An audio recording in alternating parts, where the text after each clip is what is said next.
نماز حاجت اور نماز توبہ پڑھنے کا طریقہ مسز عظیم سعودی عرب سے صلاۃ الحاجت اور صلاۃ التوبہ پڑھنے کا طریقہ بتا دیں۔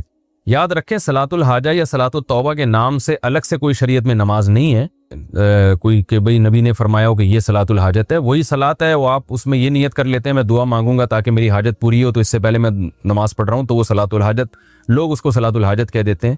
اور توبہ میں بھی یہی ہے کہ 2 رکعت پڑھ کے اللہ سے گناہوں کی معافی مانگی جائے، تو یہی نماز ہے جو 2 رکعتیں ہم عام طریقے سے پڑھتے ہیں، یہ کوئی الگ سے نمازیں نہیں ہیں۔ فجر عصر کے بعد صلاۃ الحاجت پڑھنا، کیا فجر یا عصر کے بعد صلاۃ الحاجت کے نفل پڑھ سکتے ہیں؟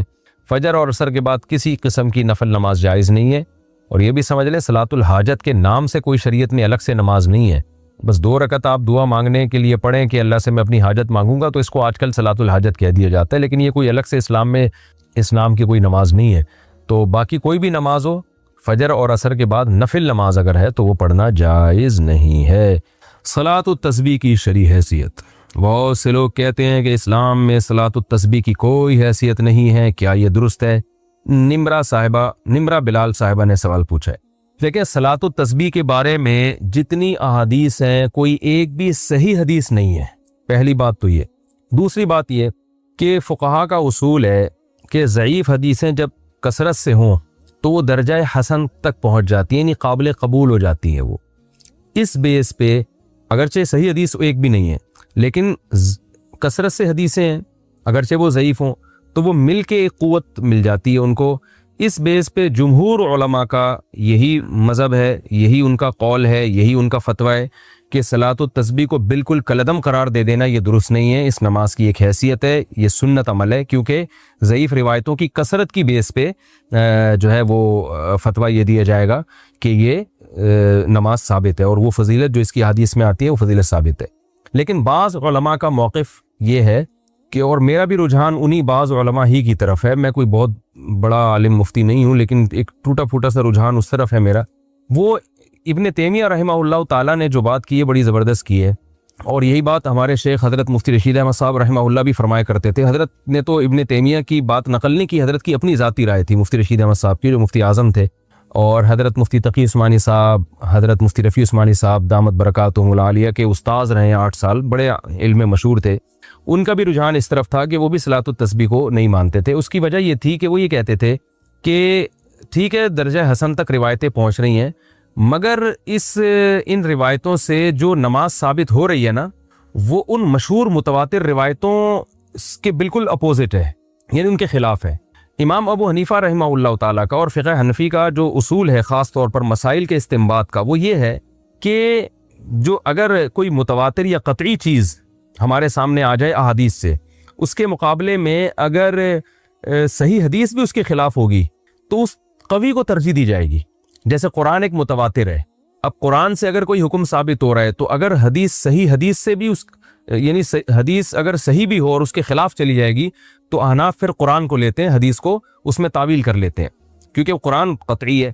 تو اسی طرح بعض روایتیں کثرت سے ہوتی ہیں جن سے ایک حکم ثابت ہو رہا ہوتا ہے، ان کے اپوزٹ اگر ایک کوئی صحیح روایت بھی ہوتی ہے تو اس کو احناف اکثر رد کر دیتے ہیں یا اس میں تعویل کر لیتے ہیں کہ بھئی جو متواتر روایتوں سے جو چیز ثابت ہو رہی ہے وہ اس کے بالکل اگینسٹ ہے۔ تو صلاۃ التسبیح میں بڑا اشکال یہ ہوتا ہے کہ اس نماز کی جو کیفیت ہے اس میں بعض دفعہ ایسا عمل ہوتا ہے جس سے سجدہ سہو لازم آ رہا ہوتا ہے، یعنی عام نمازوں، مثال کے طور پر آپ جب یعنی سورہ فاتحہ کے بعد جب سورت شروع کرتے ہیں اور سورت ختم کرتے ہیں تو رکوع میں تاخیر سے جو صحیح حدیث سے ہمیں پتہ چلتا ہے، جو نبی کا معمول رہا ہے، وہ یہ کہ سورت ختم کرتے ہی آپ نے رکوع کیا ہے۔ تو اسی وجہ سے فقہا نے کہا ہے کہ اگر سورت ختم کرنے کے بعد آپ رکوع میں تاخیر کریں گے تو سجدہ سہو لازم ہو جائے گا۔ یہ کثیر صحیح حدیث سے یہ اصول نکالا ہے فقہا نے، جبکہ صلاۃ التسبیح اس کے اپوزٹ ہے۔ اس میں کیا آتا ہے کہ آپ تلاوت ختم کرنے کے بعد تسبیحات پڑھنا شروع کر دیتے ہیں، رکوع میں تاخیر لازم آ رہی ہوتی ہے۔ تو صحیح احادیث سے جو بات، بے غبار روایات اور کثرت روایات سے جو بات ثابت ہو رہی ہے وہ یہ ہوتی ہے کہ سورت ختم کرتے ہی رکوع کرنا واجب ہے۔ تو اس میں کیا ہو رہا ہے کہ رکوع کرنا واجب نہیں ہے، تو یہ اگینسٹ ہو رہی ہے نا ان صحیح احادیث کے۔ اس لیے بعض علماء کا موقف یہ ہے کہ اگرچہ ضعیف روایتیں ہیں، کثرت سے ہیں، درجہ حسن تک پہنچی ہوئی ہیں، مگر اس سے جو نماز کی کیفیت ثابت ہوتی ہے وہ متواتر جو روایتیں ہیں ان سے ثابت ہونے والی کیفیت کے خلاف ہے۔ تو جو قوی ترین چیز ہے اس کو لیا جائے اور اس کے جو اپوزٹ اس کے جا رہی ہے اس کو ترک کر دیا جائے. اس بیس پر مفتی رشید احمد صاحب رحمہ اللہ تعالیٰ کی رائے تھی. حالانکہ انہوں نے کئی سال صلاۃ التسبیح پابندی سے پڑھی ہے, مگر جب ان کا رجحان اس طرف ہوا, یہ تحقیق کی طرف ان کا دماغ گیا, تو انہوں نے صلاۃ التسبیح چھوڑ دی. مگر منع نہیں کرتے تھے دوسروں کو, اس لیے کہ جمہور بہرحال اس کے قائل ہیں. تو میں بھی کسی کو منع نہیں کرتا, جو ہے وہ جمہور اس کے قائل ہیں, اور فقہ حنفی میں بھی فتویٰ اسی پر ہے کہ صلاۃ التسبیح پڑھنی چاہیے. تو لیکن بعض علماء بہرحال اس طرف گئے. اور پھر میں نے بعد میں علامہ ابن تیمیہ رحمہ اللہ تعالیٰ کی تحقیق پڑھی, انہوں نے بھی یہ بات لکھی ہے کہ لم یثبت مثلہ بمثلہ, کہ جس قسم کی نماز ان روایتوں سے ثابت ہو رہی ہے صلاۃ التسبیح والی, تو اس جیسی نماز جو صحیح روایتوں کے بالکل اگینسٹ جا رہی ہے اس کے لیے بہت مضبوط دلیل ہونی چاہیے. تو یعنی اتنی کمزور دلیل سے وہ ثابت اس کو نہیں کیا جا سکتا, کیونکہ یہ صحیح روایتوں کے اگینسٹ جا رہی ہے. یعنی جو مفتی رشید احمد صاحب کہا کرتے تھے, تو ابن تیمیہ رحمہ اللہ کی رائے بھی میں نے دیکھی کہ وہ بھی بالکل اس کے مطابق ہے. لیکن بہرحال جمہور اس کے قائل ہیں. علامہ ناصر الدین البانی رحمہ اللہ تعالیٰ وہ صلاۃ التسبیح کے قائل ہیں, اور انہوں نے اس مسئلے میں عبداللہ ابن مبارک رحمہ اللہ کی تقلید کی ہے, اور بالکل واضح لفظوں میں تقلید کی ہے. ان کی تحقیق جو میں نے پڑھی تو انہوں نے بتایا کہ اگرچہ ضعیف روایتیں, لیکن عبداللہ ابن مبارک رحمہ اللہ تعالیٰ جیسا محدث, وہ کہتے ہیں جب وہ پڑھا کرتے تھے تو پھر ہم اس کو سنتی سمجھتے ہیں. تو یعنی کیونکہ عبداللہ ابن مبارک بہت بڑے محدث تھے, فقیہ بھی تھے, تو انہوں نے کہا کہ عبداللہ ابن مبارک نے چونکہ اس نماز کو افضل سنت قرار دیا اور ثابت قرار دیا ہے, تو اتنے بڑے محدث کی رائے کو میں فالو کر رہا ہوں. تو انہوں نے تقلید کا لفظ تو ذکر نہیں کیا, لیکن انہی کی تقلید میں, تقلید اسی کو کہتے ہیں کہ آپ کسی پر اعتماد کر کے کہ بھئی جب اتنا بڑا آدمی ایک چیز پہ فتویٰ دے رہا ہے تو میں بھی اس پر اعتماد کرتا ہوں. کہ اہل حدیث کا میرے پاس فون آیا کہ میں کسی لڑکی سے شادی کرنا چاہتا ہوں اس کے ابا کی اجازت کے بغیر, تو شریعت میں یہ جائز ہے؟ مجھے لگ گیا کہ یہ کوئی اہل حدیث ہیں. میں نے کہا کہ اہل حدیث کی نظر میں تو یہ جائز نہیں ہے. تو کہتے ہیں نہیں میں اہل حدیث سے نہیں, میں تو حدیث سے بتایا. میں نے کہا حدیثوں میں تو دونوں باتیں ملتی ہیں ہمیں, تبھی تو علماء کا اختلاف ہوا ہے اس میں. بعض حدیثوں سے پتہ چلتا ہے کہ ولی کی اجازت کے بغیر نکاح ہو سکتا ہے, بعض سے پتہ چلتا ہے کہ نہیں ہو سکتا. امام ابو حنیفہ نے ان حدیثوں کو لیا جس سے پتہ چل رہا ہے کہ ولی کی اجازت کے بغیر بھی نکاح ہو سکتا ہے, اور جن حدیثوں میں آتا ہے اجازت ضروری ہے اس میں تعویل کر دی انہوں نے. امام شافعی نے اور اہل حدیث علماء نے ان حدیثوں کو لیا کہ جن میں آتا ہے ولی کی اجازت کے بغیر نکاح نہیں ہوتا, ان حدیثوں کو اصل بنایا, اور جن میں آتا ہے کہ ولی کی اجازت کے بغیر نکاح ہو جاتا ہے ان حدیثوں میں تعویل کی انہوں نے. تو اب اختلاف جب پیدا ہو گیا تو اب یہ اختلاف حل نہیں ہو سکتا. اب یہی ہے کہ ایک فقہ کو فالو کریں آپ. تو میں نے ان کو سمجھایا کہ بھائی آپ چونکہ اہل حدیث ہیں اور ساری زندگی اہل حدیث علماء سے ہی فتویٰ لیتے رہے ہیں, تو یہ جائز نہیں ہے, آپ یہ کام نہ کریں. کہتے ہیں نہیں میں اہل حدیث نہیں, میرا کوئی مسلک نہیں ہے, میں تو قرآن و سنت کو مانتا ہوں. تو میں نے کہا اچھا مجھے بتاؤ, آج تک تو قرآن و سنت آپ اہل حدیث علماء سے پوچھتے رہے, آپ کا خیال یہ تھا کہ وہ آپ کو صحیح جواب دیں گے. آج آپ کو حنفی عالم کا خیال کیسے آ گیا؟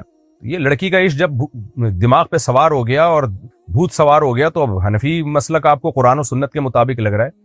تو یہ ہے وہ فساد جس کی وجہ سے کہا جاتا ہے کہ ایک فقہ کو فالو کیا جائے. تو اگر کوئی اہل حدیث ہے تو پھر پراپر وے میں اہل حدیث فقہ کو فالو کرے. ہاں اہل حدیث کے کچھ مسائل اجماع کے خلاف ہیں تو وہ آپ اس میں فالو نہیں کر سکتے. جیسے 3 طلاق میں اہل حدیث جو کہتے ہیں نا ایک ہوتی ہے, وہ میں 20 دفعہ بتا چکا ہوں, یہ صحابہ کا اجماعی مسئلہ ہے. ایک فقہ کو فالو کیا جاتا ہے ان مسائل میں جن میں صحابہ اور تابعین کا اختلاف تھا, ان مسائل میں نہیں جن میں صحابہ اور تابعین کا اجماع ہو گیا, ان میں کسی کو فالو, اس میں تو اجماع امت ہے تو وغیرہ. باقی اہل حدیث حضرات سے گزارش ہے کہ وہ اپنا کوئی فقہ مرتب کر لیں.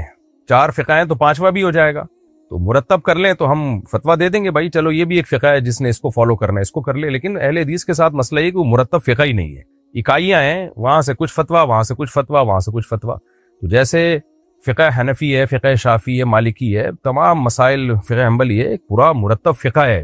اس کے مفتابی قول ہوتے ہیں, راجع قول ہوتا ہے. پوری دنیا میں آپ جائیں ایک ہی آپ کو ملے گا بھئی اس میں فتویٰ اس قول پر ہے, یہی ان کا جو فقہی مذہب ہے وہ یہ ہے.